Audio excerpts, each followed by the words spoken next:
ጊዮርጊስ ማለት ኮከብሩ ሐረገ ወይን ፀሐይ ማለት ነው። ቶማስ ዘልዳ እንዲለው ሀገሩ ልዳ ነው። አባቱ ዞሮንቶስ ይባላል። በልዳ መሳፍንትነት ተሾሞ ይኖር ነበር። እናቱም ቴዎብስታ አቅሌሲያ ትባላለች።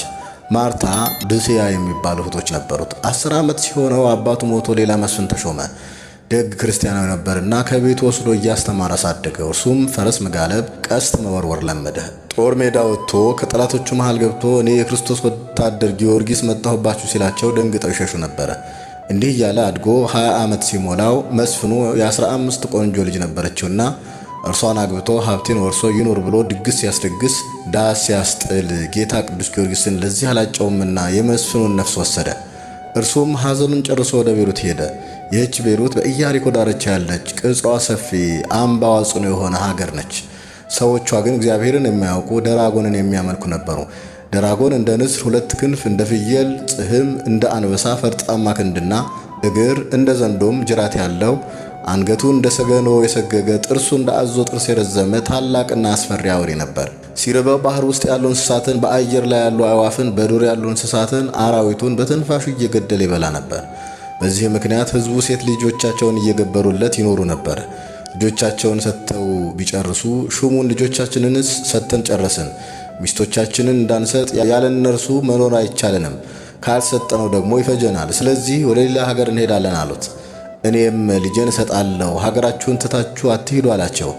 ጊዮርጊስ ሲደርስ የሹሙን ልጅ ወስደው ከግንድ አሰሩለት። ቅዱስ ጊዮርጊስ በዚያ ሲያልፍ የልቅሷን ድምፅ ሰማ። ምን ሆነሻል አላት። ለአምላካችን ለደራጎን ተሰጥቼ ነው አለችው። አምላካችሁ ወዴት አለ አላት። ምግቡን ሊፈልግ ሄዷል፣ ከመጣ ይተናኮልሃልና እባክህን ፈጥነህ ሂድ አለችው። እኔማ ምን ኃይል አለኝ? ከኔ ጋር ያለው ግን እርሱ ያሸንፈዋል አላት። ይህን ሲነጋገሩ ደራጎን ምድሪቱን እያነዋወጠ መጣ። ሊበላው ሲቀርብ ስመ እግዚአብሔር ጠርቶ ቢያማትብበት በላዩ ያደረ ሰይጣን እንደ ጉም ተኖ እንደ ትቢያ በኖ ጠፋ።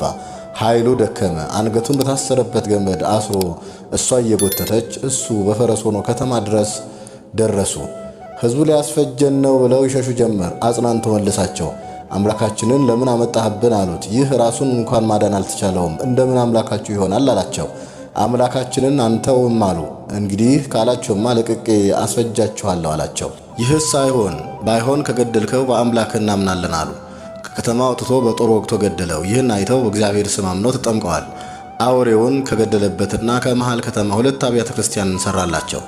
በዚያን ጊዜ የፋርሱ ንጉሥ ዱዲያኖስ 70 ነገሥታትን ሰብስቦ 70 ጣዖታት አቁሞ ይሰግድ ያሰግድ ነበረ። የአባቴን ምስፍና ተቀብዬ ልምጣ ብሎ እጅ መንሻ ይዞ ብላቴኖቹን አስከትሎ ቢሄድ ሃይማኖታችሁን ካዱ፣ ለጣዖት ስገዱ ብሎ አዋጅ አውጆ ሕዝቡም ለጣዖት ሲሰግዱ አገኘ። ለአምልኮተ እግዚአብሔር ቀናኢ ነውና አዘነ። ወርቅ ብሩን ለነዳያን መጽቶ ብላቴኖቹን አሰናብቶ ነገሥታቱ ከተሰበሰቡበት ገብቶ አነ ውእቱ ክርስቲያናዊ ወአምን በእግዚእ ኢየሱስ ክርስቶስ አለ። ዱዲያኖስ 3 ዓመት ሙሉ ሃይማኖታችሁን ካዱ፣ ለጣዖት ስገዱ ስል እንዲህ ያለኝ አንድ እንኳን የለም። ለመሆኑ የማን ልጅ ነህ? ሀገርህስ ወዴት ነው አለው። ከኔ ጋር ምን ኅብረት አለህና አባቴን ሀገሬን ትጠይቀኛለህ አለው። ሌሎች ያውቁት ነበርና የዞሮንቶስ መስፍነ ልዳ ልጅ ነው አሉት። አንተማ የኛ ወገን ነህ፣ በ10 አህጉር ላይ ሾመሃለሁ፣ የኔን አምላክ አጵሎንን አምልክ አለው። ሹመት ሽልማት ለአንተ ይሁን፣ እኔ አምላኬ ኢየሱስ ክርስቶስን አልክድም አለ። ተቆጥቶ በእንጨት አሰቅሎ ስጋውን በመቃን አስተፈተፈው። ረጃጅም ችንካሮች ያሉበት የብረት ጫማ ጫምቶ ሄድ አለው። ችንካሮቹ እግሮቹን በሳስተው ወጡ። ደሙ እንደ ውሃ ፈሰሰ፣ አጥንቱ ደቀቀ። መሄድ አቅቶት አጎንብሶ ሄዷል።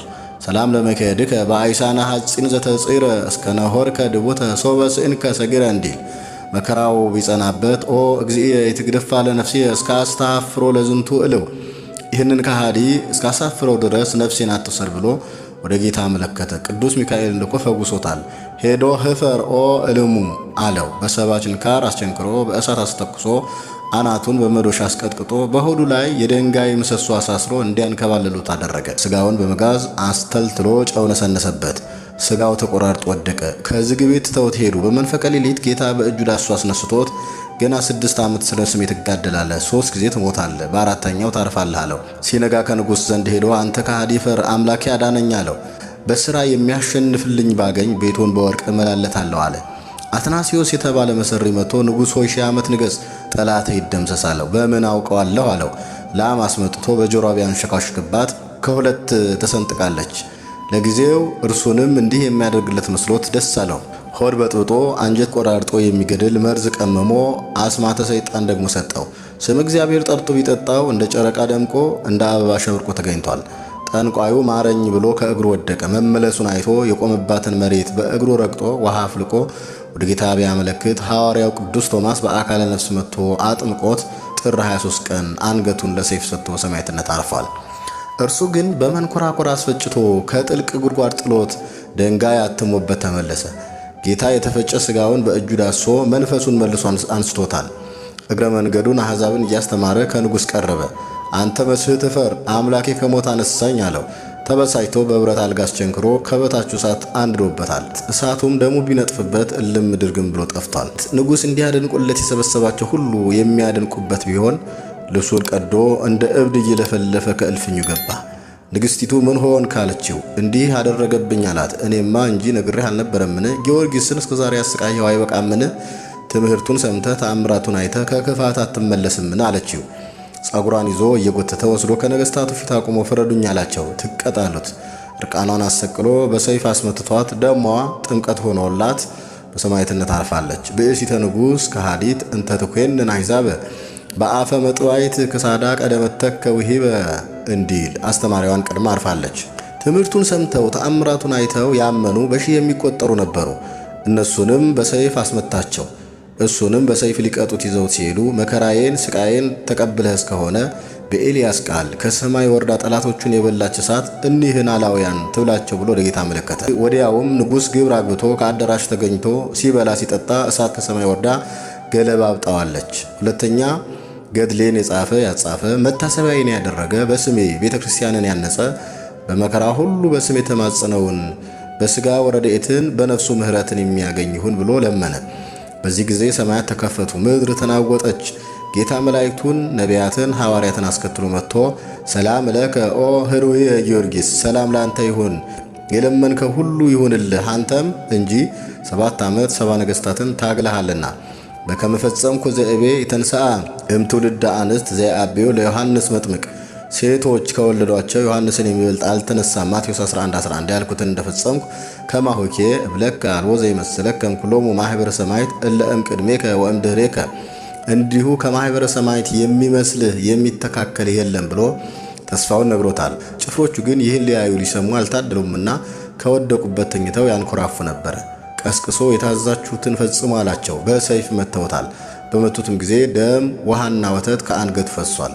ጊዜው 9 ሰዓት ነበረ። ዕድሜው 27 ዓመት ነበረ። ጌታም ስለ 7 ዓመት ተጋድሎ 7 አክሊላትን አቀዳጅቶታል። በሰማይም ኩላ ነፍስ ማእምንት ለእመ ወጻትም ሥጋሃ ትስግድ ቅድመ ለስሉስ ቅዱስ ወካይበ ለቅድስት ድንግል ወላዲቴ ወእምዝ ይሰድዋ ሀበ ፍቁር ጊዮርጊስ ከመ ትስግሎቱ ብሎ ክብሩን ነግሮለት ነፍስ ሁሉ እጅ ተነሳዋለች። ገድል ያለመለመ የወንጌል ተክል ይህ ጊዮርጊስ ስሙ ጦም ማስካል፣ አይደርቅ አይጠወልግ ሁሌም ያብባል። ሹመት ሽልማቱን ክብሩን ሁሉ ትቶ ታስሮ ተገርፎ ለአምላኩ ክብር ቀንቶ እረ እንደምን ቻለው ያንን ሁሉ መከራ ተቆልቶ ተፈጅቶ እንደ እህል ሲዘራ። እኔ ሲጨንቀኛል ገድሉን ሳስበው 7 ዓመት በገድል ይኖራል ወይ ሰው? ዛሬስ አንዳንዱ ሰው እጅግ ያሳዝናል። ገና ምንም ሳይሆን ክሩን ይበጥሳል። ሰው ጌታውን ሲክድ ለሥጋው እያዘነ ጊዮርጊስ ለአምላኩ እስከ ሞት ታመነ። አክሊልን የሚያሰጥ ይኸው ስለሆነ አነሳስቶ ላስጀመረን አስጀምሮም ላስፈጽመን ለልዑል እግዚአብሔር ክብር ምስጋና ይሁን። ከታላቁ ሰማዕት ከቅዱስ ጊዮርጊስ አምላካችን እግዚአብሔር ረድኤቱን በረከቱን ያድለን፣ አሜን።